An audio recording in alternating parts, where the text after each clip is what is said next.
E hoje eu quero iniciar uma série que se chama Colocando Minha Vida em Ordem. Colocando Minha Vida em Ordem. E são 4 mensagens, essa série, e a primeira delas fala sobre vencendo a ansiedade. Então, muito prazer, eu sou Mário Franco, casado com Dona Michele Franco, pai de Dona Sara, Isaac, e estamos esperando o Israel. A lotação do carro agora está completa, viu? Quem tinha esperança de pegar carona, não tem mais. Então, vencendo a ansiedade. Eu quero que você repita esse versículo comigo, que é Mateus, capítulo 6, versículo 25. Para a gente... pode deixar o slide aí no telão? Mateus 6, 25 diz assim: Disse Jesus, portanto eu lhes digo, não se preocupem com sua própria vida. Vamos ler todo mundo junto? Disse Jesus.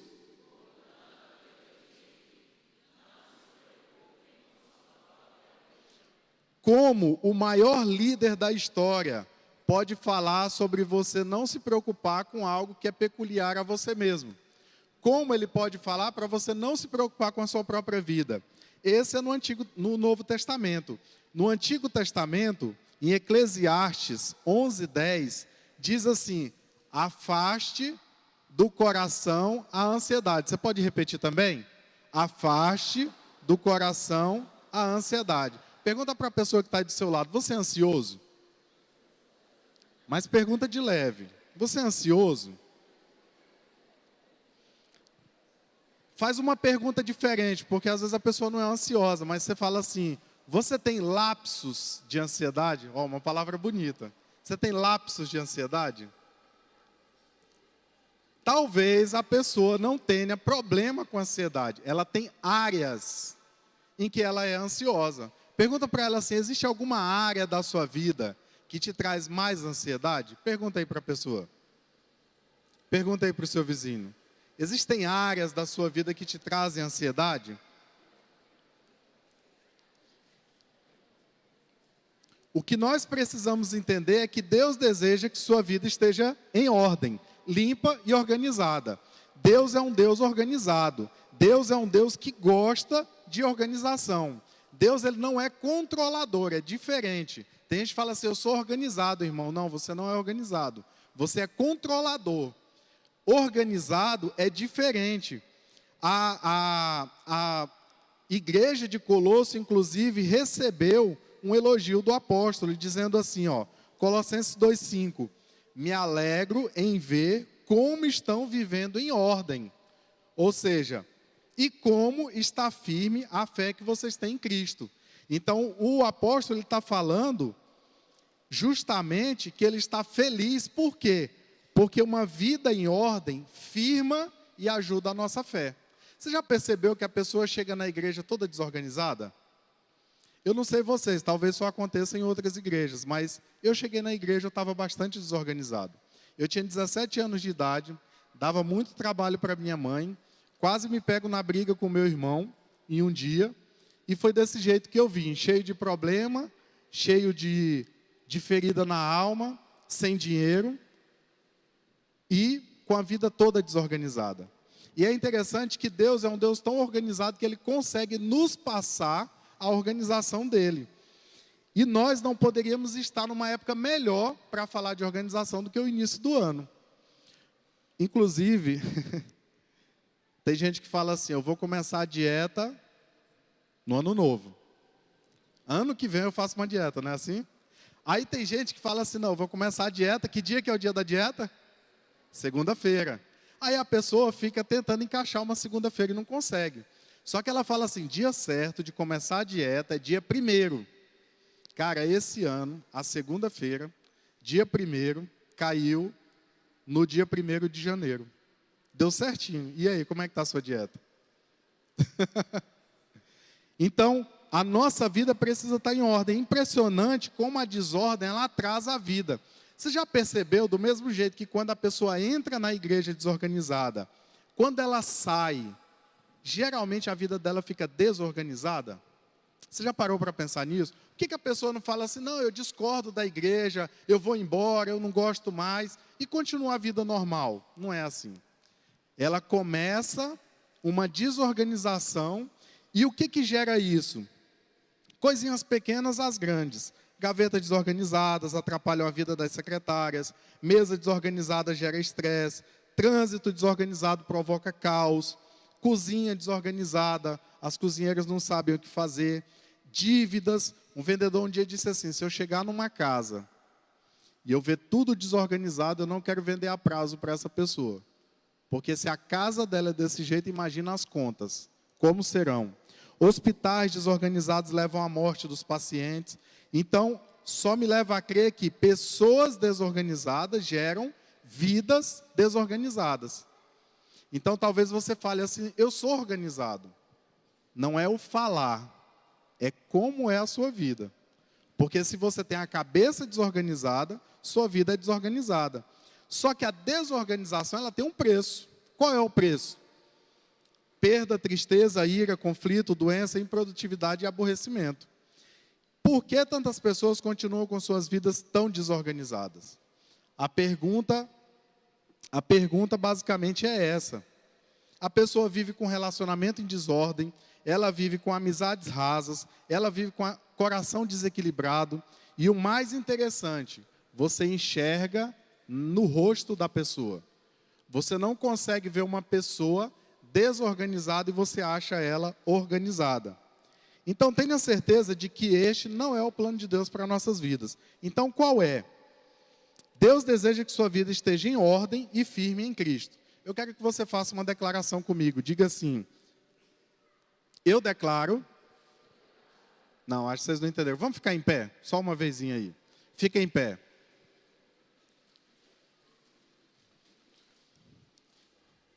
Diga assim, eu declaro... Não, mais forte. Eu declaro Jesus como Senhor da minha vida e lanço sobre Ele toda a ansiedade. Eu declaro que Jesus vai me ajudar a organizar todas as áreas da minha vida em 2018. Foi um bom ensaio. Vamos falar mais uma vez? Eu declaro Jesus como Senhor da minha vida e lanço sobre Ele toda a minha ansiedade. Eu declaro que Jesus vai me ajudar a organizar todas as áreas da minha vida. Amém. Uma salva de palmas para o Senhor Jesus. Pode se assentar. Eu tenho que te fazer uma pergunta. O que você ganha com uma vida organizada e o que você ganha com uma vida desorganizada? Tudo que você vai adquirir, você pergunta quanto custa. Você já percebeu isso? Quando você vai fazer algo, quando alguém te propõe alguma coisa, o que está na sua cabeça é quanto custa. E quanto custa tem a ver também quanto eu vou ganhar. Você já viu a diferença do empreendedor para os demais? As pessoas, quando você oferece um produto, ela pensa assim, quanto custa? O empreendedor não. Ele pergunta, quanto eu vou ganhar com isso? E aí, você precisa colocar a sua vida em ordem para que você tenha uma vida organizada e os frutos dessa vida organizada. Quais são as duas áreas da sua vida? A vida interior, coloca lá no telão, a vida interior, o seu eu, suas emoções, sentimentos, pensamentos, dúvidas, questionamentos, traumas, dores, alegrias, tristezas, medos e sonhos. Deixa eu te explicar um negócio sobre vida interior. Tem gente que fala assim, o meu problema é o meu cônjuge. O meu problema é o meu patrão. O meu problema é o meu emprego. O meu problema é o meu salário. O meu problema é minha mãe. O meu problema são os meus filhos. O meu problema... Não, deixa eu te explicar um negócio. Quando as coisas vão mal fora, algo está errado dentro. Para o crente, isso deveria ser a coisa mais clara possível. Porque quando você começa a arrumar a sua vida, você não começa de fora para dentro. Eu posso colocar uma nova roupa no homem, e ainda assim ele pode continuar o mesmo homem de antes. Mas se eu colocar Jesus dentro do homem, Independente da roupa que ele está usando, ele se torna um novo homem. Então, essa é a sua vida interior. A vida exterior, casamentos, relacionamentos, filhos, trabalho, carreira, saúde. Então, Deus deseja ver sua vida exterior organizada, mas ela tem que começar de dentro. Ela começa de dentro para fora. Você não estará bem fora se não estiver bem dentro. E o que está fora revela o que está dentro. Você conhece um pé de manga como? Quando você vê a manga lá, não é? Minha mãe está aqui hoje, inclusive. Minha mãe, ela mostra uma árvore assim, ela fala, você sabe o que é aquilo? Eu falo, não faço ideia. Se o fruto estiver pendurado lá, aí eu sei. Aí é fácil, né? Mas se não tiver... Mas quando o fruto está lá, você tem certeza. No pé de manga vai ter manga. Não é assim? Eu não preciso ir lá e ver a raiz para ver que teve um carocinho de manga plantado para nascer aquele pé de manga. Porque eu estou vendo o fruto. Assim a nossa vida exterior. A alegria do coração transparece no rosto. A alegria do coração transparece no rosto. Você não consegue simular. Já percebeu? E eu sei que alguns vão se identificar, mas que às vezes você está muito triste e você tenta sorrir. Já percebeu tanto que é difícil? É ou não é? Ou sou só eu que sinto essa dificuldade? É difícil, não é? Você transparece o fora pelo que está dentro. É difícil sorrir quando você está triste. E sabe quem reconhece? Só Deus e um grande amigo. É incrível quando você está triste e a pessoa diz assim, você não está bem. Fala, mas eu estou sorrindo, eu estou brincando. Você reconhece uma pessoa pela expressão facial, se ela é tranquila ou ansiosa. Então, como que eu faço para vencer a desordem gerada pela ansiedade? Todo milagre de Deus começa pelo ensino. Se você não quiser aprender, você não tem como experimentar o milagre de Deus. Porque Deus não chega simplesmente e faz o milagre. Ele te ensina como ele é. Ele se apresenta para você e depois ele começa a ensinar você pela palavra. Você começa a pensar em como a sua vida é fora e os resultados que geram. Amém? Eu quero pedir para você abrir a sua Bíblia, Mateus capítulo 6, vou pedir para colocar no telão, Mateus capítulo 6, a partir do versículo 25. Eu quero ler um trecho da palavra com você, Mateus capítulo 6, do 25, a gente vai ler até o versículo 34, e eu quero que você entenda como vencer a desordem gerada pela ansiedade. Pode jogar aí no telão, Mateus capítulo 6, versículo 25. Jesus disse assim, portanto eu lhes digo, não se preocupem com sua própria vida, quanto ao que comer ou beber, com seu próprio corpo quanto ao que vestir.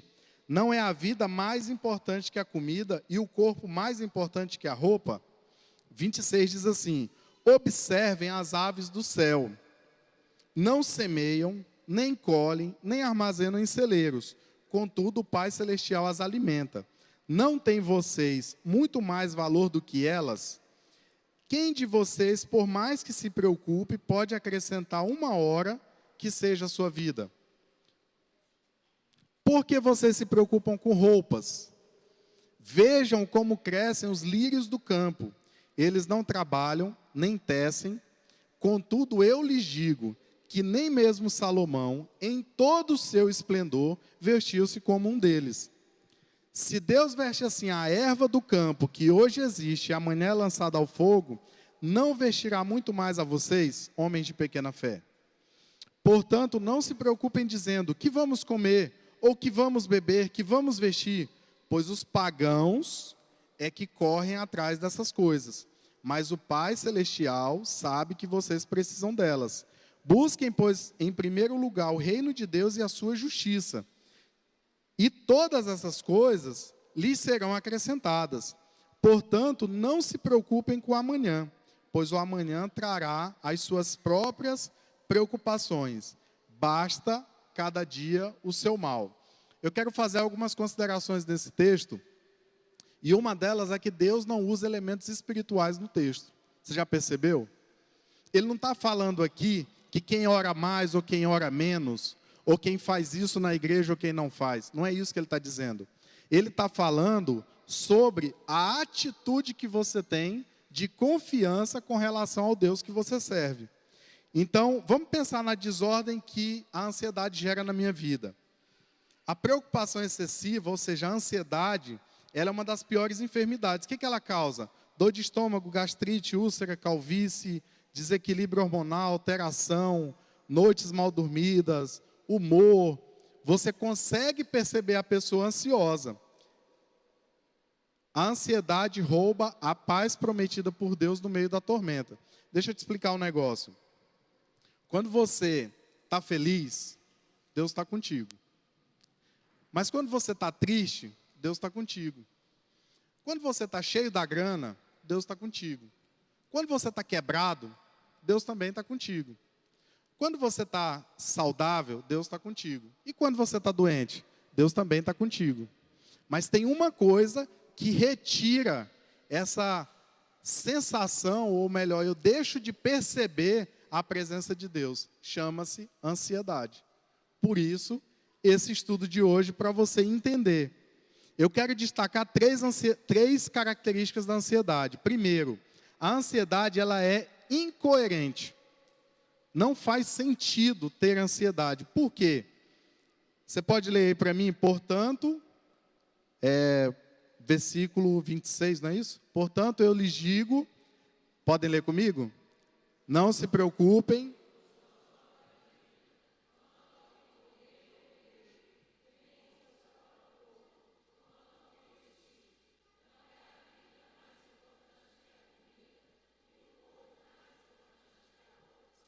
Então, eu preciso que você entenda o seguinte. Quando eu tinha 11 anos de idade, nós fomos a uma reunião na minha escola. E aí eu falei assim para minha mãe, mãe, eu tenho um objetivo. 11 anos foi mais ou menos, eu tinha 11 anos, então tem quantos anos? Tem uns 10 anos mais ou menos. E eu estava voltando dessa reunião de pais, e a gente conversando, eu falei assim, mãe, eu quero ter um salário de R$ 500 por mês. Isso na época era um valor altíssimo, né? Eu acho que o salário ainda não era nem R$ 70. Então, aí minha mãe, muito sabiamente, falou assim, olha, meu filho, quando você tiver um salário de R$ 500, você vai ter algumas demandas a mais do que o que você tem hoje. Então, o que você vai precisar comprar não vai ser mais R$ 10, R$ 15. Vai ser 100, 200, 300. Mas eu fiquei com aquilo na cabeça. E aí eu cresci, fiz a minha decisão com 17 anos de idade. Mais ou menos 2 ou 3 anos depois, eu fui para Jocum fazer o curso da ETED, no campo missionário. Passei 6 meses na Jocum. E aí, nos primeiros 3 meses, eu atrasei todas as parcelas. Eu falei assim, não pode ser que Deus me chamou, porque não está dando certo. Mas eu continuei. E aí, eu fui dispensado da escola, porque eu não tinha condições de pagar e eu não podia ir para o prático, que eram mais 2 meses. E aí, tinha um porém, eu desisti muito fácil. Falei, é fácil.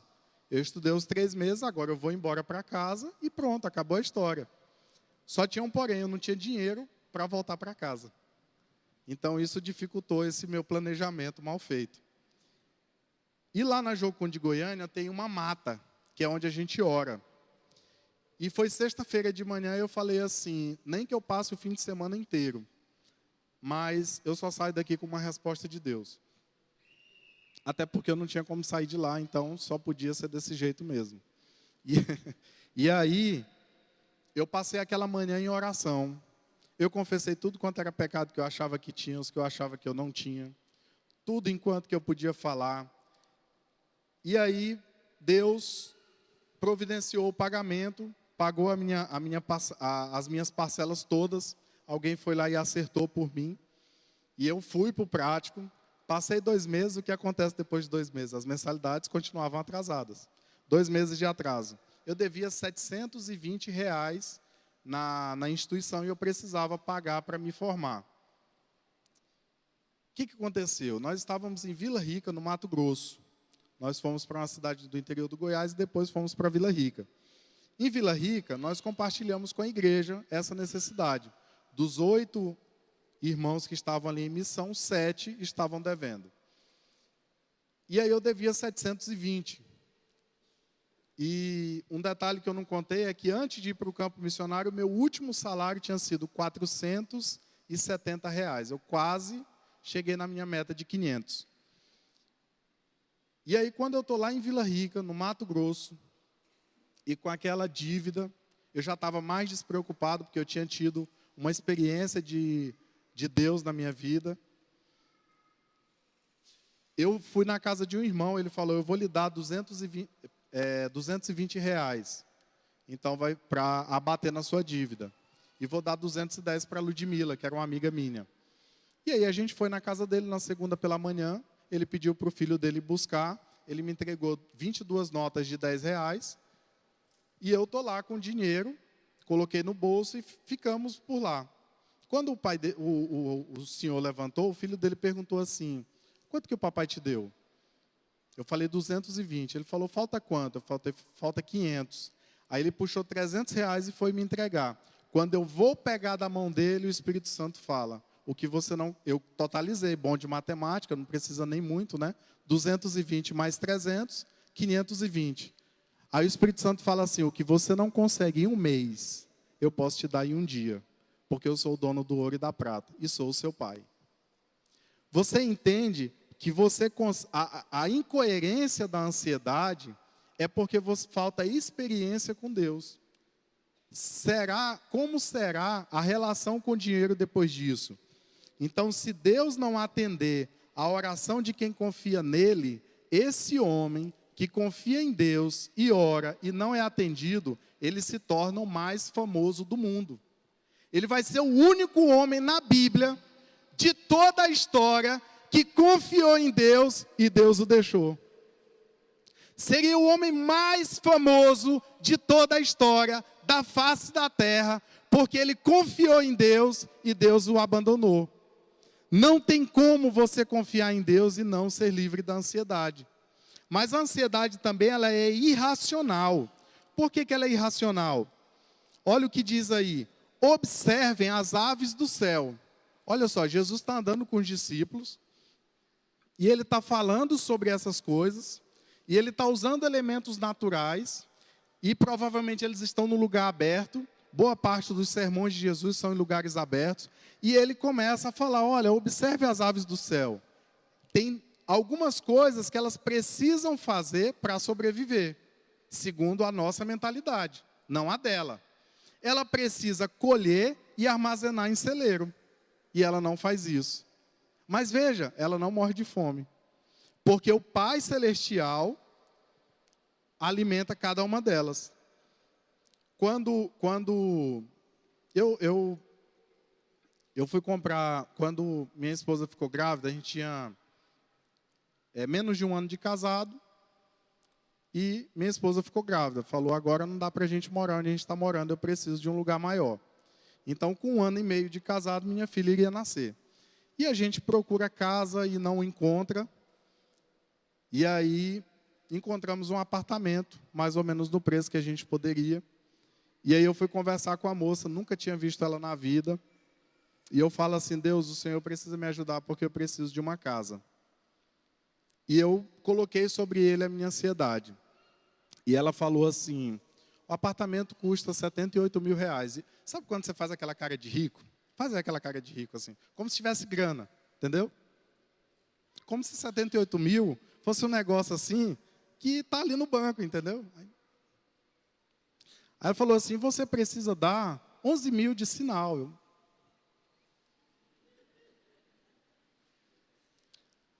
Aí eu falei assim, aceita 3 mil? Aí ela riu, e eu ri também, que eu não tinha nem 11 nem 3. Aí ela parou, pensou um pouquinho, só tinha 2 apartamentos restantes, ela falou, aceita. Eu falei, é no cheque, para 30 dias.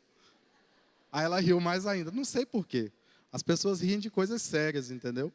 Então a preocupação, ela vai além da razão espiritual. Detalhe, eu consegui comprar um apartamento, moro lá até hoje, tá? A ansiedade, ela é ineficiente. Por que ela é ineficiente? Olha o que diz. Quem de vocês, por mais que se preocupe, pode acrescentar 1 hora que seja à sua vida? O que adianta você ficar preocupado? Do que adianta você ficar perdendo os cabelos? Quando eu fui fazer o meu treinamento do Instituto Hagai, foi em 2010. E aí, Sara resolveu nascer um pouco antes. E aí, imagina só, eu estou 4 horas da tarde no centro de Fortaleza, ia pegar o avião 6 horas da tarde, e ia chegar aqui só lá pela meia-noite, 1 hora da manhã. Era naquele tempo que você pegava um voo, você conhecia tudo quanto era capital ao redor. Você ia Goiânia, Palmas, Brasília, tudo quanto é lugar aí. E aí, 4 horas da tarde, minha esposa me liga e fala assim, eu vim aqui, as coisas estão tudo lá na casa da minha mãe, em outra cidade, meus pais estão aqui só com a roupa do corpo, e a médica falou que o parto vai ser hoje. E vai ser 6 horas da tarde. Você entende que Deus, Ele coloca isso para Ele ensinar você, não tinha nada que eu pudesse fazer. Eu não podia me teletransportar de lá para cá. Não tinha como eu vir mais rápido. Era no mesmo dia. Então eu pego o avião 6 horas da tarde no aeroporto de Fortaleza. Eu acho que eu pousei em Brasília, Goiânia, Confins, eu pousei em tudo quanto é lugar que tinha para pousar. E aí imagina eu saber que 6 horas da tarde, aquela hora, eu estava, minha esposa estava sendo operada para ter a nossa filha. E aí você começa a entender, não adianta. Você pode ser ansioso, mas ela é ineficiente, não adianta nada. E para completar, de Brasília para cá, que foi a última escala, senta uma moça ao meu lado e senta um rapaz do lado de lá. A moça tinha 14 anos de idade. E ela começa a evangelizar o rapaz. Só que de um jeito diferente. Imagina, eu estava vindo de um treinamento, que eu estava sendo agora o ninja em evangelismo. Mas como é que a minha cabeça está? Lá em Palmas. E a moça, 14 anos de idade, ela começou a falar uns livros. Sabe aqueles livros que você só olha na prateleira do seu amigo? Porque ele é dessa grossura? Você não lê ele nunca. Você sabe que nunca vai ler? Ela falava assim como se tivesse lido ontem. Não, livro tal, e começou a introduzir o assunto, e começou a conversar, e começou a evangelizar o rapaz. O que o Espírito Santo ministra no meu coração? Você precisa entender que enquanto você cuida da minha obra, eu cuido da sua vida. Você entende como é? A ansiedade, ela é ineficiente, então você precisa desenvolver fé em Deus. Não adianta você desenvolver ferramentas humanas para tentar vencer a ansiedade, tem que ser com a fé em Deus. Se Deus veste assim a erva do campo, que hoje existe, e amanhã é lançada ao fogo, não vestirá muito mais a vocês, homens de pequena fé. O que nos dá fé são as experiências com Deus. Você precisa de fé para viver e morrer. Está escrito, sem fé é impossível agradar a Deus. Você não consegue vencer a ansiedade da vida sem fé. Você não tem ferramentas humanas que consiga fazer você não ter ansiedade. Você precisa aprender a abrir mão das coisas menores. O que são coisas menores? Você precisa abrir mão de coisas pequenas que são peculiares. Por exemplo, aqui diz assim: portanto, não se preocupem dizendo que vamos comer, ou que vamos beber, que vamos vestir. Olha, Deus, Jesus ali, ele está citando 3 necessidades básicas do homem: comer, beber e vestir. Entenda, os meus filhos precisam se preocupar em ir à escola. Eles precisam se preocupar em ser obedientes. Eles precisam se preocupar com o que é dito na casa. Mas eles não precisam se preocupar em comer, beber e vestir. Ele não precisa preocupar se amanhã vai ter. Isso é uma preocupação minha que sou pai. Não é preocupação deles. Quando você se preocupa com isso, você está desconfiando de Deus. Você está dizendo, eu não confio no Senhor nem para as coisas básicas. Eu não confio no Senhor nem para fazer algo simples. Eu sou de Deus e o que Ele tem é meu. Eu já contei outra vez aqui uma história do sanduíche, né? Parece muito comigo que eu gosto de cortar o pão e colocar um monte de coisa dentro, né? Tem uma lanchonete aqui, inclusive, que eu chego lá e falo assim, não, dona Maria, pode colocar o resto do almoço. É um restaurante, ela põe vinagrete, carne assada, linguiça, o que tem lá ela põe. E é interessante que O rapazinho, ele chega numa igreja nova, e aí naquele domingo, em vez da EBD, ia ter um piquenique no parque. E aí ele faz aquele sanduíche que ele tanto gostava, morava sozinho, e ele pensou, eu vou comer o meu sanduíche predileto. E aí ele vai para esse local, só com o sanduíchezinho dele. E aí, quando ele está lá, uma família vê que ele está sozinho, o pessoal está se juntando ali e chama ele. O que ele pensa? Vou ter que dividir meu sanduíche. Todo gordinho sabe essa resposta. Todos. Porque ele não pensa no que ele vai ganhar, ele pensa assim, vou ter que dividir o sanduíche. E aí o rapaz vai meio apreensivo, né? Fala, não, eu estou bem por aqui, vou ficar por aqui. Não, venha, venha, venha. Esse pessoal, assim, muito insistente, né? E aí ele foi e ficou preocupado, e guardando o sanduíche aqui do lado. E aí o pessoal foi abrindo as panelas, as cestas, e comida para todo lado. Ele comeu, comeu, comeu. Quando ele estava farto, ele lembrou do sanduíche. E aí Deus ministra no nosso coração sobre isso. Fala assim, olha, eu não estou te pedindo o seu sanduíche, eu quero te dar um banquete. Quando você confia em mim, eu não estou querendo o que você tem. Eu quero dar o que eu tenho. Se Deus, na casa dele, colocou ouro para ser o lugar onde você vai pisar, será que ele vai ter preocupação em te dar alguma coisa? Ele deu o filho dele para morrer no seu lugar, será que ele vai te negar alguma coisa? Então a ansiedade, ela tem essas características. Ou você não pode soltar a âncora e velejar ao mesmo tempo. Você não pode dizer que confia em Deus e tentar resolver as coisas. Quando minha filha vem trazer algo para eu consertar, e ela tenta pegar de novo, fala assim, não, peraí, eu vou consertar. E Deus faz a mesma coisa com a gente. Você entrega o problema para Ele, mas depois você vai lá e tenta pegar de volta. E Deus fica olhando, fala assim, não, ou eu resolvo, ou você resolve. O negócio é que quando a gente entrega para Deus, nós queremos que Ele resolva do nosso jeito, não do jeito dele. Nós queremos que Ele dê uma medida paliativa, um negócio ali rápido. Deus fala assim, não é assim que eu resolvo as coisas. Eu resolvo por completo. Então você não pode soltar a âncora e velejar ao mesmo tempo. Você não consegue velejar num barco com a âncora solta. Você não consegue viver dizendo que depende de Deus. Por quê? Ou você crê, depende e vive, ou você controla, se preocupa e morre. É muito simples. Ou você entrega para Deus a sua ansiedade, ou você não entrega. Não tem outra justificativa. Então você precisa definir suas prioridades. O que está dizendo aí? Vamos ler todos juntos? Busquem, versículo 33. Busquem, pois...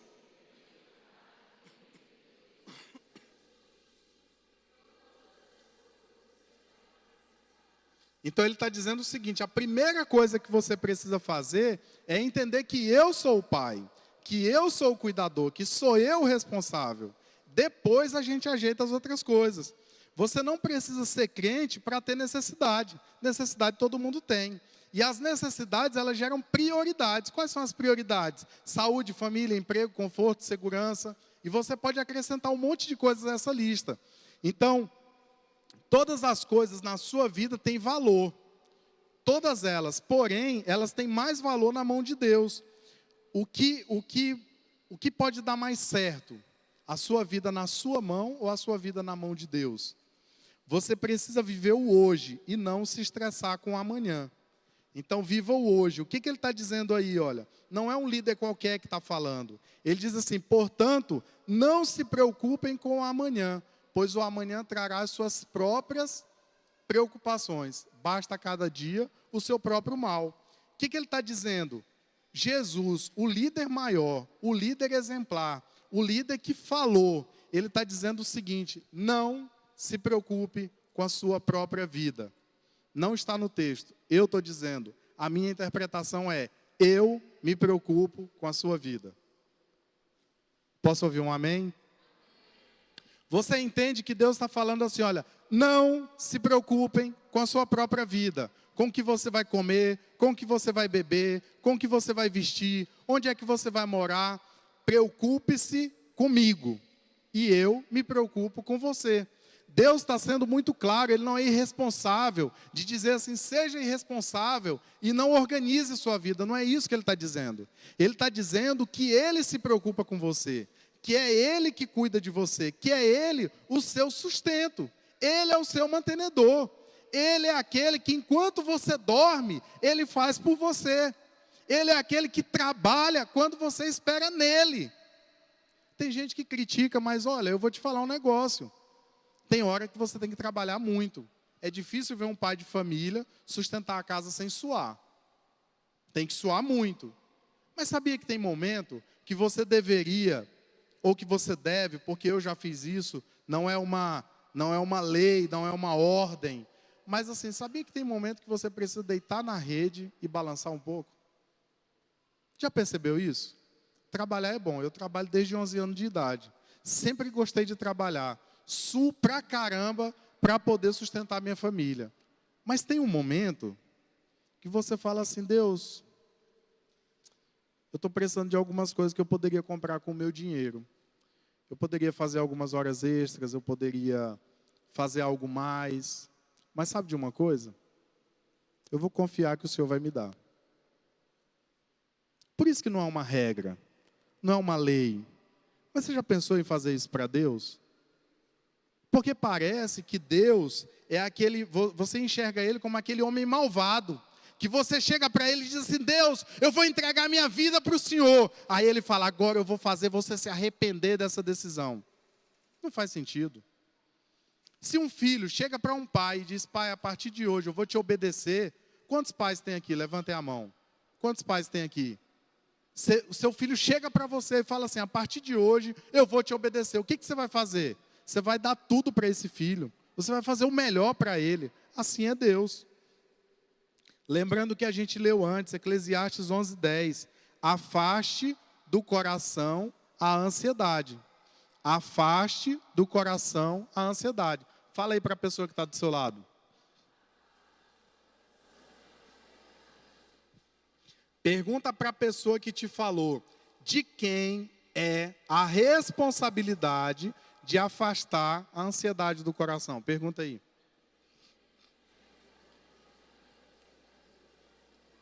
Agora, responde. De quem é a responsabilidade de afastar a ansiedade do coração? De quem é? É nossa. Senão aí não estava dizendo afaste, estaria dizendo eu afastarei. Não está dizendo isso. Ele está dizendo assim, olha meu filho, afaste do coração a ansiedade, é uma decisão sua. Você pode ser ansioso ou não. Meu filho, você vai para uma fila, eu odeio fila. Gente, eu descobri o que o palmeirense faz sábado à noite. Ele vai para o extra. Eu nunca vi tanta fila. Quando tinha mercado 24 horas aqui, eu fazia compra 2 horas da manhã. Solteiro, né? Porque agora a mulher não deixa eu sair assim, qualquer hora. Mas porque eu odeio fila. Mas deixa eu te contar um negócio. Seja você ansioso ou não, a fila vai andar do mesmo jeito. Você já percebeu? Você tem uma decisão a tomar. Ou você fica nervoso com a moça do caixa, com o cara do lado, com o outro que deixou o carrinho e foi pegar todos os problemas do supermercado, eu sei. Está tudo registrado. De vez em quando tem que fazer um limpo aqui assim no coração. Você entende? Viver ansioso é uma decisão sua. E isso não muda a circunstância ao seu redor. Redentor deles é forte. Senhor dos exércitos é o seu nome.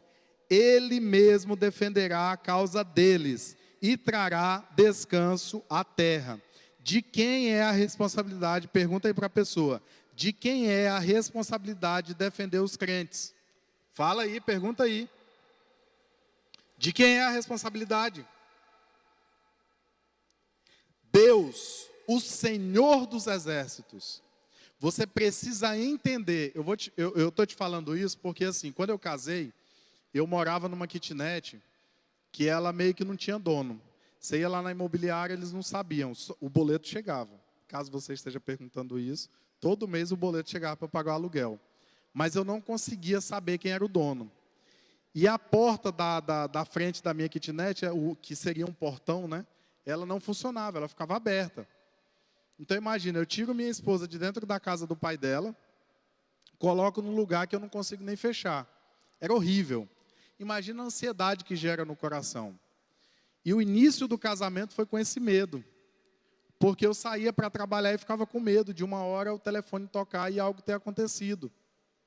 Você sabe o que é Deus ministrar no seu coração, não importa onde você está. Você pode estar numa mansão, você pode estar num forte, você pode estar em qualquer lugar. Deus é o seu defensor. É Ele que te guarda. Nunca aconteceu nada. Nunca ninguém entrou lá, nunca levamos um susto. Eu tinha medo de sair na rua e de repente alguém me assaltar. Alguém roubar meu carro, alguém roubar minha família, meus filhos desaparecerem. O que é isso? Ansiedade. E quando alguém perguntar para você, você fala assim: eu estou aprendendo. Repita comigo: eu estou aprendendo a lançar a minha ansiedade sobre a cruz de Cristo. Porque isso é um aprendizado. Hoje eu saio, eu volto, eu viajo, eu vivo muito melhor. Porque eu me livrei dessa ansiedade. O que é da minha parte é afastar do coração a ansiedade. O que é da parte de Deus é nos defender. Nesse mesmo princípio, você precisa entender que Ele quer defender você e que Ele quer trabalhar através de você. O que acontece com isso? Presta atenção. Você fala assim: gente, eu não sei o que fazer, tem fulano doente, e eu não tenho esse dom de cura, de orar, de não... Não, calma, não é desse jeito. Filipenses 2,13 diz assim: porque Deus é o que opera em vós, tanto querer quanto realizar, segundo a sua boa vontade. O que você precisa fazer é simplesmente colocar sobre Ele. Vê alguém doente e ora por ele, não confiando que você vai curar, mas confiando que Deus vai curar. Vê uma situação, ora pela situação. Vê alguém que necessita de algo, não fica pensando assim: eu não sei resolver o problema dessa pessoa. Não é você que vai resolver. Você vai simplesmente invocar o Deus dos céus, que é o Senhor dos exércitos, para vir para a vida dessa pessoa. Eu quero finalizar com 2 João, capítulo 2, versículo 3. Perdão, capítulo 1, versículo 3. Diz assim, vamos ler todo mundo junto? Arrependa-se.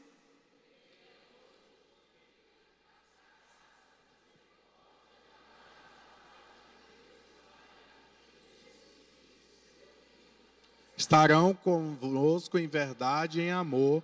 Amém.